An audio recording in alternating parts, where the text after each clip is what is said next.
Welcome to the Art to Heart podcast, where we explore how finding your voice and expression can help your path and your purpose find you. My name is David Morin. I am your host. I am a former corporate guy turned poet, and I'm just trying to figure out what it means to live a life as an artist. Today, I wanted to talk a little bit about the topic of being a highly sensitive person. And so I don't know if you've heard that actual term or not, but the other day, a friend of mine asked me to go share some poems with her high school class. Her high school class so I was there all day. And one of the poems that really spoke to me to take is a poem that I have called HSP. And I guess rather than kind of explaining it first, let me just show you the poem and then see if any of that resonates with you. So this is called HSP. It took me almost 30 years to realize that I am a highly sensitive person. Allow me to explain. 1.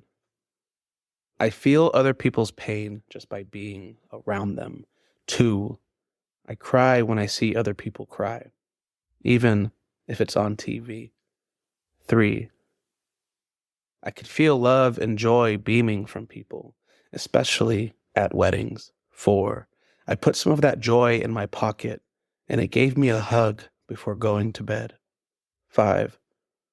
I guess love really is in the air. 6.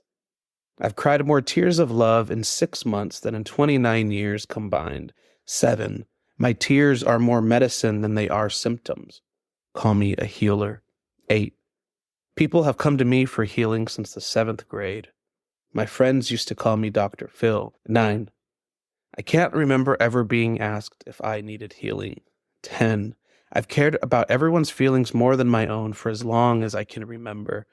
11. People will take from you if you let them, but it doesn't mean they're evil. 12.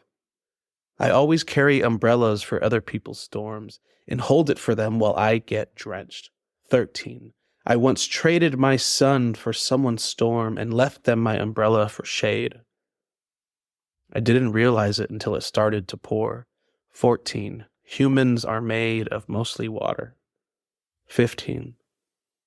When I'm lost at sea and in the middle of the ocean, everyone else's waves drown out my own. I don't cry for help until I'm underwater. 16.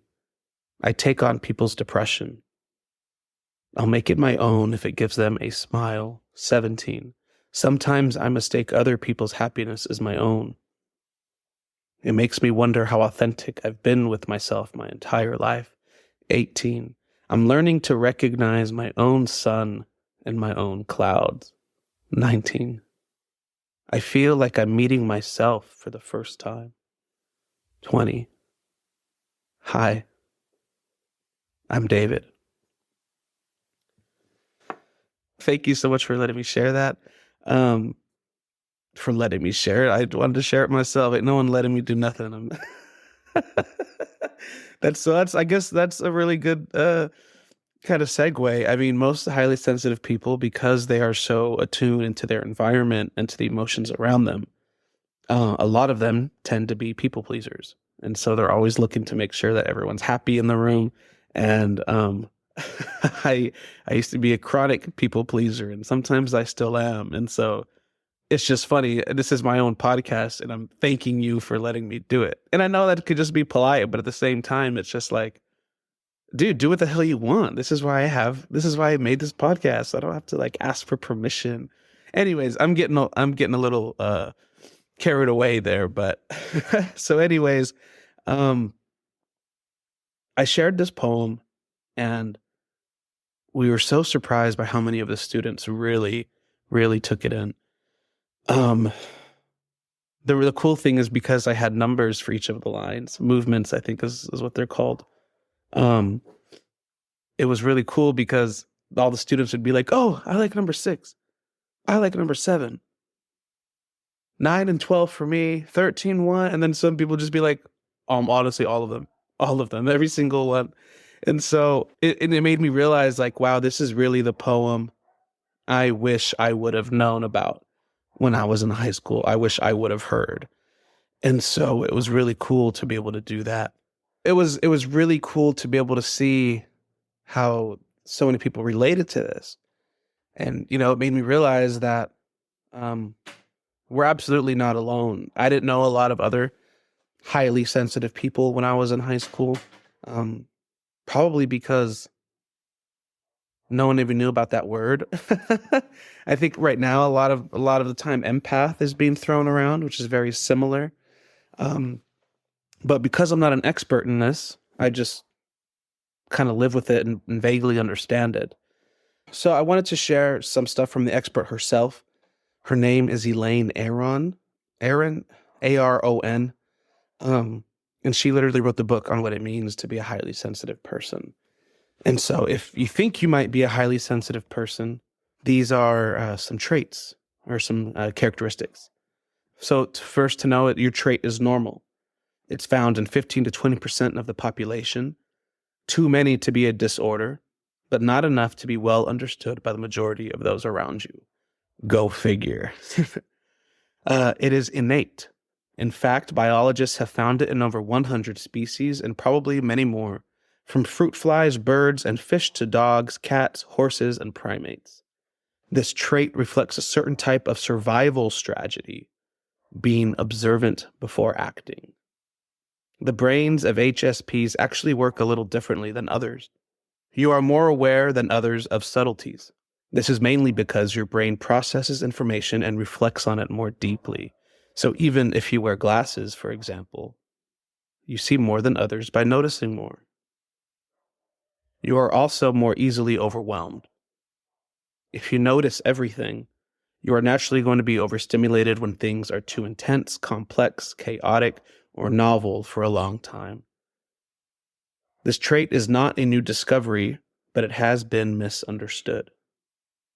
Because HSPs prefer to look before entering new situations, they are often called shy. But shyness is learned, not innate. In fact, 30% of HSPs are extroverts, although the trait is often mislabeled as introversion. It has also been called inhibitedness, fearfulness, or neuroticism. Some HSPs behave in these ways, but it is not innate to do so and not the basic trait. And here's the last one. Sensitivity is valued differently in different cultures. In cultures where it is not valued, HSPs tend to have low self-esteem. They are told, don't be so sensitive, so that they feel abnormal. Ooh, I felt that one.